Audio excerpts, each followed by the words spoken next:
Halo. Sudah 2 tahun lebih virus corona menyerang bumi ini.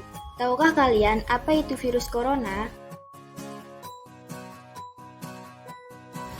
Virus corona atau Severe Acute Respiratory Syndrome Coronavirus 2 atau SARS-CoV-2 adalah virus yang menyerang sistem pernafasan. Penyakit akibat infeksi virus ini disebut COVID-19. Virus corona bisa menyebabkan gangguan ringan pada sistem pernafasan, infeksi paru-paru yang berat, hingga kematian. WHO menetapkan pada 11 Maret 2021 sebagai pandemi. Pandemi menyebabkan sistem perekonomian terganggu yang mengakibatkan PHK massal dan berubahnya pola konsumsi pada masyarakat. Lalu, selain sistem perekonomian terganggu, juga menyerang sistem kesehatan. Pandemi juga menyebabkan masalah sosial yang mengakibatkan jatuhnya korban jiwa.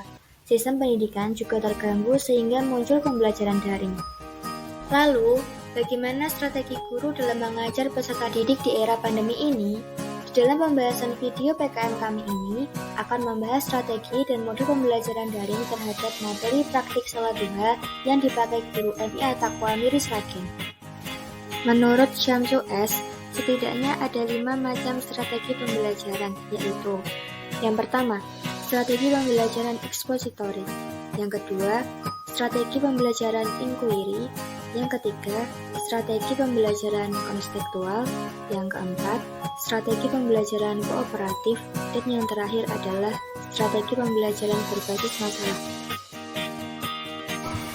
Yang pertama, strategi pembelajaran ekspositori. Maksudnya adalah strategi ini materi pelajaran disampaikan langsung oleh guru, lebih menekankan kepada proses bertutur, sedangkan peserta didik tidak dituntut untuk mengkaji materi itu. Yang kedua, strategi pembelajaran inquiry. Maksudnya adalah kegiatan belajar yang menekankan pada proses mental dan proses berpikir dengan memanfaatkan segala potensi yang dimiliki setiap individu peserta didik secara optimal. Kemudian yang ketiga adalah strategi pembelajaran konstekstual. Maksudnya, konsep belajar yang menghubungkan antara materi pelajaran yang diajarkannya dengan situasi dunia nyata peserta didik, dan mendorongnya membuat hubungan antara pengetahuan yang dimilikinya dengan penerapannya dalam kehidupan mereka sehari-hari. Lalu yang keempat, strategi pembelajaran kooperatif. Maksudnya, strategi pembelajaran ini menggunakan sistem pengelompokan atau tim kecil yang mempunyai latar belakang yang berbeda. Sistem penilaian dilakukan terhadap kelompok.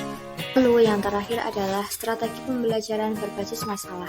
Maksudnya, strategi yang menggunakan masalah dunia nyata sebagai suatu konteks bagi peserta didik untuk belajar tentang cara berpikir kritis dan keterampilan pemecahan masalah, serta memperoleh pengetahuan dan konsep yang esensial dari mata pelajaran. Strategi apa yang efektif digunakan guru MIA Taqwa Miris Ragen? Adapun strategi yang efektif digunakan oleh guru Taqwa Miris Ragen, yaitu strategi pembelajaran ekspositori, strategi pembelajaran inquiry, dan strategi pembelajaran konstekstual. Karena ketiga strategi tersebut lebih tepat digunakan dalam kegiatan pembelajaran daring di MIA Taqwa Miris Ragen. Lalu, ada 2 model pembelajaran yang digunakan oleh guru MIA Taqwa Miris Ragen dalam pembelajaran daring ini. Model apa saja itu? Pertama yaitu model Self-Organized Learning Environments atau SOLE, atau biasa disebut dengan arena belajar mandiri. Maksudnya, model pembelajaran yang didesain untuk membantu guru mendorong peserta didik pada rasa ingin tahu yang ada dari dalam diri mereka atau innate sense of wonder dengan menyelenggarakan.